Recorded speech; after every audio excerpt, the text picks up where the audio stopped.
Аузубиллахи минашшайтанир-ражим. Бисмиллахир-рахманир-рахим. Ассаламу алейкум, құрметті мұсылман бауырым. Өткендегі дәрісімізде мұсылманның оянғаннан кейінгі айтатын дұғасы жайында айтқан болатынбыз. Жалпы ояну қандай үлкен нығмет болса, ұйқының өзі де үлкен нығмет. Сол ұйқыға, яғни кіші өлімге дайындаудың өзі мұсылманға қажетті амалдардан. Алла Тағала қасиетті Құран кәрімде жалпы ұйқы жайында وَجَعَلْنَا اللَّيْلَ لِبَاسًا وَجَعَلْنَا النَّهَارَ مَعَاشًا дейді. Түнді жамылғы еттік дейді. Күндізді тіршілікке арнадық дейді. Басқа бір аятта Аллаху ятаваффал анфуса хина маутиха валлати лам тамут мин манамиха фаюмсику аллати қада алейха ал-маута ва юрсилу ал-ухра иля ажалин мусамма дейді. Адам өлер кезде Алла жанды алады дейді. Өлмегендердің жанын ұйықтамаған кезде алады дейді. Яғни сезімдерін алып қояды дейді. Одан соң өлімге үкім етілгендердің ұстап қалғандарын белгіленген уақытқа, яғни ажалға жеткенге дейін қоя тұрады дейді. Міне осының өзінде ой жүгірте білетін қауым үшін үлкен ғибрат дейді. Шын мәнінде біз осы бір кіші өлім болған ұйқыға қаншалықты біз дайынбыз, қаншалықты пайғамбарымыздың саллаллаху алейхи вассаламның сүннетін орындап жүрміз. Пайғамбарымыздың саллаллаху алейхи вассаламның сахих хадистерінде келген хадистер бойынша пайғамбарымыздың ұйқыға қатысты кейбір әдептерін атап өтсек иншалла. Бірінші әдеп, құрметті бауырлар, ұйықтар алдында мынау жарықты сөндіру. Яғни пайғамбарымыздың Бұхари хадис жинағында келеді.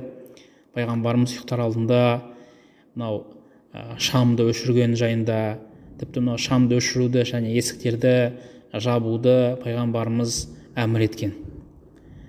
Екінші әдебі, құрметті бауырлар, тағытиятыл әния дейді, яғни мынау ыдыстарды жабу, ыдыстардың бетін жауып қоюдың өзі пайғамбарымыздың саллаллаху алейхи вассаламның әдептерінен.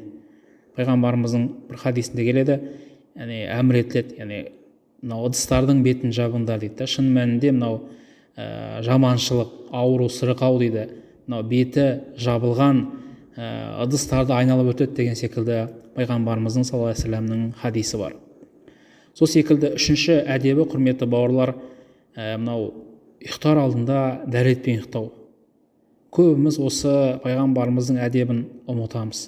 Яғни ұйықтар алдында шама келгенше дәрет алып ұйықтаған ол абзал.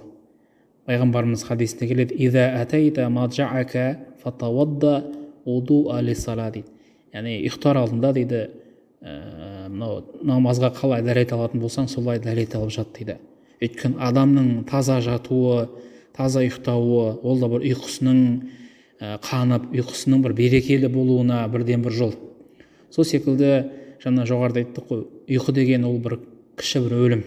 Яғни Алла қалағанын таңертең оятса, қалағанын Алла Тағала жанын алады. Сол үшін адам дәретті күйде жан тапсырудың өзі үлкен мәртебе, құрметті бауырлар. Төртінші әдебі, құрметті бауырлар, ұйықтар алдында мынау төсек орынды бір сілку. Ол да пайғамбарымыздың саллаллаху алейхи вассаламның әдептерінен келеді. Яғни пайғамбарымыз осыған бізді үйреткен. Одан кейін тағы бір әдеп, ұйықтар кезде мынау шаққыл айман дейді, яғни оң жақ бүйірден ұйықтау. Яғни шалқасынан емес, ішпен емес, сол жақпен емес. Яғни бұл әдептер. Яғни адамның жаңағыдай бір оң жақпен ұйықтауға бір ыңғайсыз болса, бір денсаулығына байланысты немесе бір қолына байланысты әртүрлі бір ауыр сырқау болса, әлбетте енді адам қалай ұйықтаса, қалай ұйықтауға ыңғайлы болса, солай ұйықтайды. Бірақ шамасы келсе оң жақпен ұйықтаған абзал. Одан кейін ең соңғы әдебі, құрметті бауырлар, мынау ұйықтар алдында Құран аяттарын бір оқыса.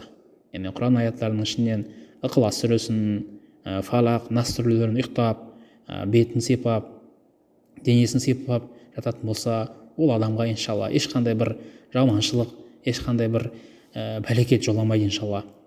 Сол пайғамбарымыздың саллаллаху алейхи вассаламның қасиетті, осы ұйықтар алдында айтатын қасиетті дұғаларының бірі Бұхари хадистер жинағында келген мына бір дұғасы: Аллахумма бисмика амуту ва ахия дейді. Мағынасы: Аллахым, тек сенің есіміңмен өлеміз және тірілеміз дейді. Яғни біздің жанымыз Алланың құзырында. Сол үшін тіпті таңертең оянғанның өзінде біз шүкіршілік айтуымыз ол Алла Тағаланың біздерге жанымызды қайтарғаны. Сол үшін ұйықтар кезде кіші өлімге дайындықпен жаңа пайғамбарымыздың саллаллаху алейхи вассаламның көрсеткен әдептерін орындап ұйықтағанымыз абзал.